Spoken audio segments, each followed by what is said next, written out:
जय हिंद, नमस्कार। स्वागत है हमारे यूट्यूब चैनल कनेक्टिव एग्जाम पे। आशा है आप लोगों की तैयारी बेहतरीन और अच्छी तरीके से चल रही होगी। आप लोगों की तैयारी को और बेहतरीन बनाने के लिए हमारे कनेक्टिव एग्जाम की टीम लगी हुई है और आप लोग लगातार ऐसे प्रैक्टिस सेट लगातार देते रहिए। हमारी जितनी भी क्लासेस हो रही हैं, जितने भी सब्जेक्ट की आप लोग पूरी की पूरी क्लासेस देखा करिए। सभी क्वेश्चन अच्छी तरीके से एग्जाम का पैटर्न है उस तरीके से बहुत ही महत्वपूर्ण है। तो आपके जो हम मॉक टेस्ट में हम आपको रीजनिंग का मॉक टेस्ट करवा रहे हैं और उसी कड़ी में देखते हैं आज का जो है आज के क्वेश्चन देखते हैं किस टाइप के हैं। सभी क्वेश्चन रोज को डेली जितने भी क्वेश्चन आ रहे हैं सब अलग तरीके से और जो एग्जाम पैटर्न है इसी तरीके से है। तो हम देर न करते हुए शुरुआत करते हैं आज की क्लास और अपने पहले प्रश्न की तरफ चलते हैं। क्या है आज का पहला प्रश्न? पहला प्रश्न आपका दिया गया है, निम्नलिखित वस्तुओं के समूह में से सबसे उपयुक्त पद का चयन कीजिए। इसमें आपका दिया गया है कंप्यूटर, सीडी अर्थात कंपैक्ट डिस्क और कैमरा, फ्लॉपी डिस्क। ये आपके दिए गया है कुछ कंप्यूटर से संबंधित। तो और 4 ऑप्शन दिए गए हैं आपके ललित कला, चित्र, संस्कृति और प्रौद्योगिकी, ये आपके दिए गए हैं। तो ऐसे प्रश्न जो है एग्जाम में पूछे जाते हैं। आपको कभी कभी दिया जाता है ये कभी फिगर के रूप में दिखेगा, कभी आपको ये वर्ड मैंने अक्षरों के रूप में लिखा रहेगा। तो आपको जो दिया गया है इसमें कंप्यूटर, सीडी, कंपैक्ट डिस्क और फ्लॉपी डिस्क, इसमें आपको चुनना है कौन सा है। तो इसमें देख रहे हैं ललित कला, चित्र और संस्कृति और प्रौद्योगिकी। तो ये सब जो संबंधित है आपके, आप लोग जो है प्रौद्योगिकी में आपने पढ़ा होगा। संस्कृति ललित कला जो है ललित कला में जो है कंप्यूटर से कोई संबंधित नहीं होता, तो हमारा ये पहला ऑप्शन जो है ये गलत होता है।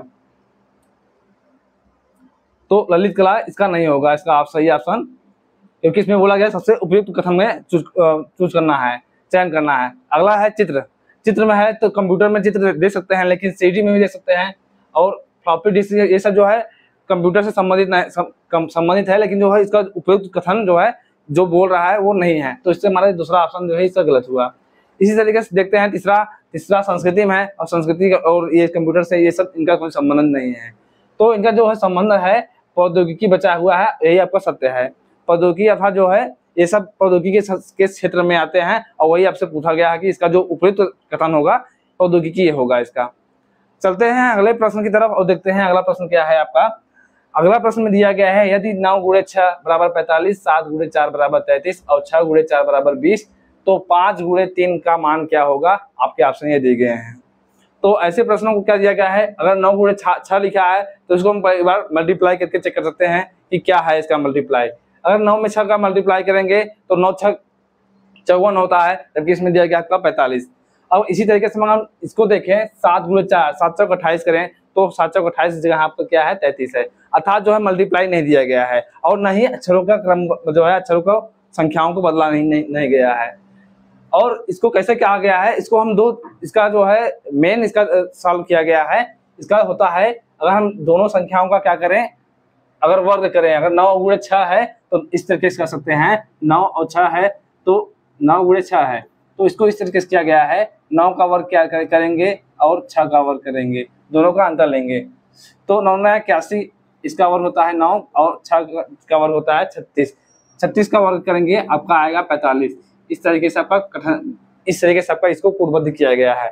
और इसी तरीके से हम आगे देखते हैं 7 और 4 का वर्ग करेंगे तो 7 × 4 = 28 क्या होता है, 7 और 4 का वर्ग करेंगे, दोनों का अंतर लेंगे तो 7 से 49 और 4 × 16, तो दोनों का अंतर लेंगे आपका क्या होगा 33 होगा। तो इसी तरीके से हम 6 और 4 को भी करेंगे, 6 और 4 का करेंगे तो आपका 36 वर्ग करेंगे क्या होगा 36, 6 का वर्ग 36 और 4 का वर्ग 16, दोनों का जो है माइनस करेंगे तो आपका आएगा 20। तो इसी तरीके से आपका ये सीरीज कूटबद्ध किया गया है। जब इन सबको इस तरीके से किया गया है तो हमारा जो प्रश्न पूछा गया है 5 × 3, तो इसको भी क्या करेंगे, दोनों संख्याओं का वर्गों का अंतर लेंगे। तो वर्ग का अंतर लेंगे 5 × 3 है, इनका अंतर लेंगे तो आपका होगा 25 और 16, और 25 में 16 को माइनस करेंगे क्या होता है आपका 9 होता है। ये आपका एग्जैक्ट आंसर है 9, जो इसका सही आंसर है 9 है। तो ऐसा ऑप्शन जो है ये सॉरी मिस्टेक हुआ, हमने लिखने में मिस्टेक किया। यहाँ 3 है ना, 3 तरीका 9, 3 का वर्ग क्या होगा 9 और इसको माइनस करेंगे क्या होगा आपको 16। थोड़ा जल्दीबाजी में थोड़ा मिस्टेक हुआ, आप लोग ध्यान दीजिएगा। तो 25 में 9 को माइनस करेंगे क्या होगा 16 होगा, जो आपका ऑप्शन नंबर दूसरे से सत्य है। इस तरीके के प्रश्न को है इस तरीके से भी कूटबद्ध किए जाते हैं और इसको ध्यान दीजिएगा। आप आपको इसे ये क्वेश्चन है एक तरीके से फॉलो कर रहा है, लेकिन वो हमारा एग्जैक्ट जो है नियम इसका ये है। अगर हम देखें एक और नियम से फॉलो हो रहा है, ये दोनों का अंतर लें, क्या होगा, 9 में से 6 कितना हो रहा है, 3 का अंतर है, और इनका जो है योग करेंगे, 9 और 6 का योग करेंगे 15, और 15 गुणे 3 जितना इनका योग हो रहा है और इनका अंतर हो रहा है, उनका मल्टीप्लाई करेंगे तो उस हिसाब से इनका भी उत्तर जो आएगा आपका 16 ही उत्तर आएगा। तो इस तरीके से आपका ये प्रश्न सॉल्व हुआ। और देखते हैं अगला प्रश्न। अब अगले प्रश्न में आपका दिया गया है, सुबह के वक्त यक्ष और वाई एक पार्क में एक दूसरे की ओर चल रहे हैं। जब वे एक दूसरे से मिलते हैं तो वाई की छाया यक्ष के ठीक सामने होती है। यक्ष किस दिशा के सम्मुख है, अर्थात यक्ष का मुख किस दिशा में है। तो इसमें बोला गया है, आपका प्रश्न में क्या बोला गया है, समय किसका हो रहा है आपका सुबह का समय हो रहा है। और सुबह का समय हो रहा है अर्थात हम इसको पूरा मान सकते हैं, क्या बोल सकते हैं, पूरब मान सकते हैं। ये आपका पूरब हो गया।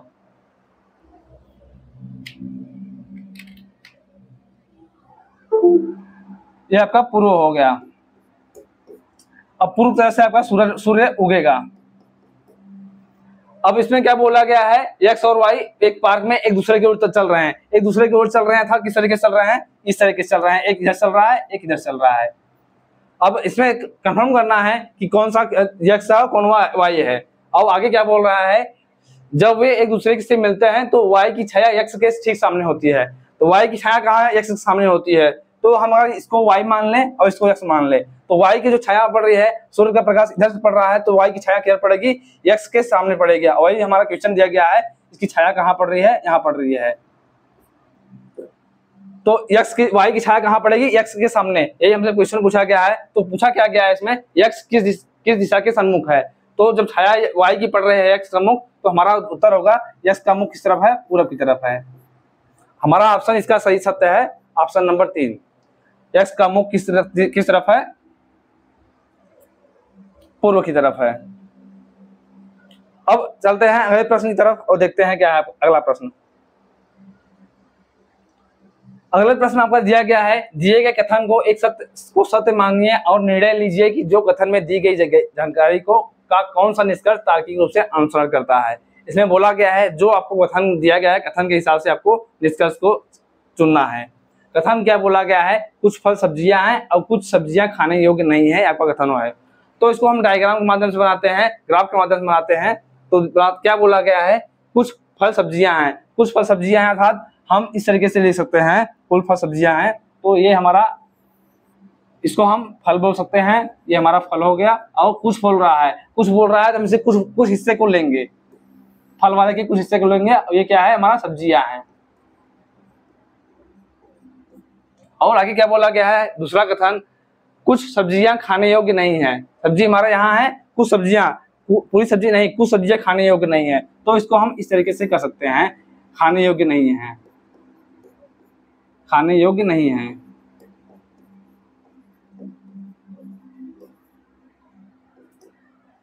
अब आगे निष्कर्ष क्या बोला गया है, आपको निष्कर्ष में पढ़ना है। निष्कर्ष में दिया गया है, कुछ फल खाने योग्य नहीं है, कुछ फल खाने योग्य नहीं है। जैसा कि हमें बोला गया है, कुछ फल सही में हमें दिख रहा है कि कुछ फल खाने योग्य में है। तो फल और जो सब्जी में, फल और खाने में संबंध जो है दिख रहा है आपको।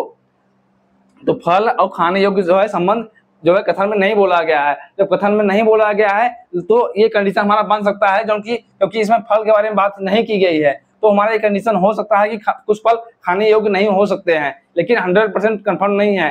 जब 100% कन्फर्म नहीं है कथन के अनुसार, तो उसको हम गलत मानते हैं।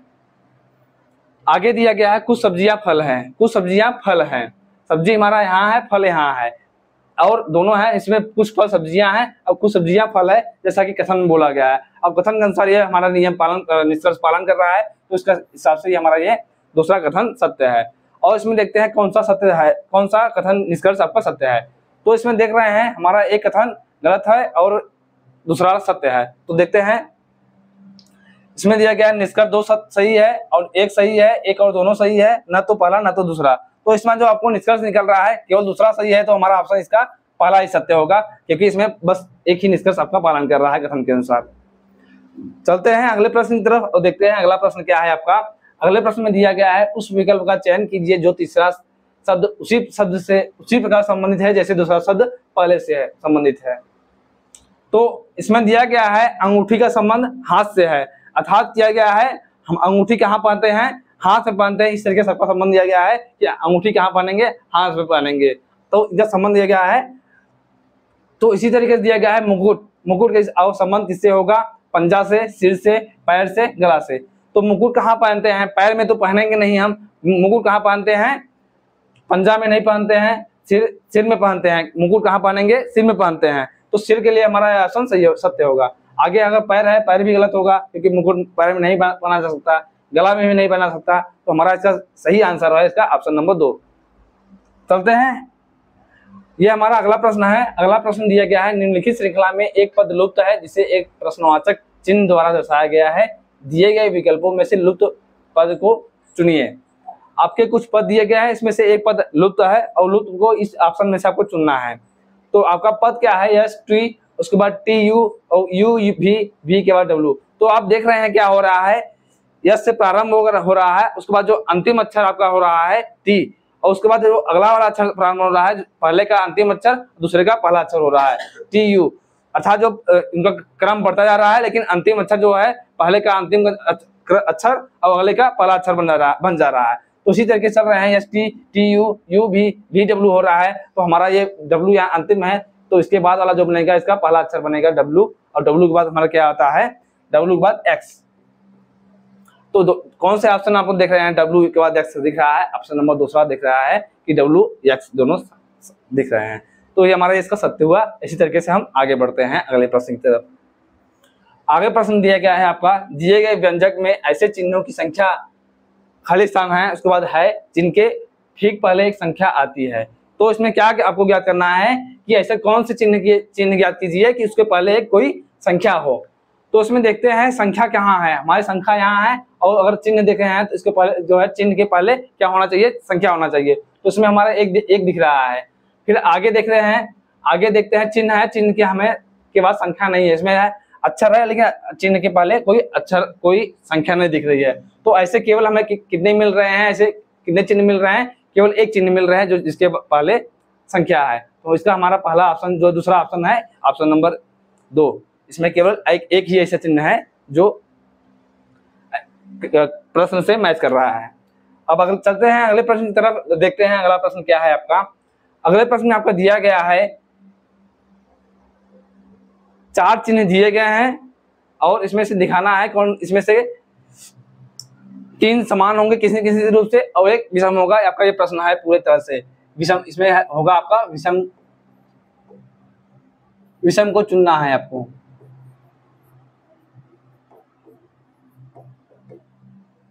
तो अगर हम देख रहे हैं पहला चित्र देखें, इसमें क्या है 1 2 3 4 5 पंचभुज है, पंचभुज के अंदर क्या है आपका षष्ठभुज है, तो ये हमारा पहला है। उसके बाद देख रहे हैं चतुर्भुज है, चतुर्भुज के अंदर त्रिभुज है, त्रिभुज के अंदर चतुर्भुज है और चतुर्भुज के अंदर क्या है पंचभुज। तो आप देख रहे हैं क्या हो रहा है, अगर हम इसको देखें पंचभुज है, पंचभुज से एक जो है अगला जो उसके अंदर वाला है एक संख्या उसके आगे बढ़ जा रहा है, एक फिगर बढ़ रहा है, तो हमारा इस तरीके से पहला चल रहा है। और इसमें देखें 4 है, 4 के बाद 3 हो रहा है, इसमें क्रम घट रहा है, इसमें +1 हो रहा है, इसमें -1 हो रहा है। और इसमें देखें त्रिभुज है, त्रिभुज के बाद क्या है उसके अंदर फिगर क्या है चतुर्भुज है, तो अर्थात जो है फिगर क्या बन रहा है +1 बन रहा है जो उसके अंदर का फिगर बन रहा है और बाहर की अपेक्षा। अब आगे देखते हैं चतुर्भुज है, चतुर्भुज के बाद क्या है हमारा पंचभुज है, अर्थात इसमें भी +1 बाहर वाले की भुजा जो है उससे एक ज्यादा है अंदर वाली भुजा। तो इसमें देख रहे हैं 3 का जो है क्रम इस प्रकार चल रहा है +1 अंदर भुजा चल रही है, जबकि ये बी वाला ऑप्शन देख रहे हैं अंदर वाली भुजा बाहर वाली भुजा से एक कम हो जा रही है। तो हमें विषम को चुनना था, तो ये तीनों से हमारा विषम जो है ऑप्शन नंबर बी, और ऑप्शन नंबर बी कौन सा है, ये तीसरा जो है इसका ऑप्शन जो है बी वाला चित्र आपका इन तीनों से विषम है। चलते हैं अगले प्रश्न की तरफ, अब देखते हैं अगला प्रश्न क्या है।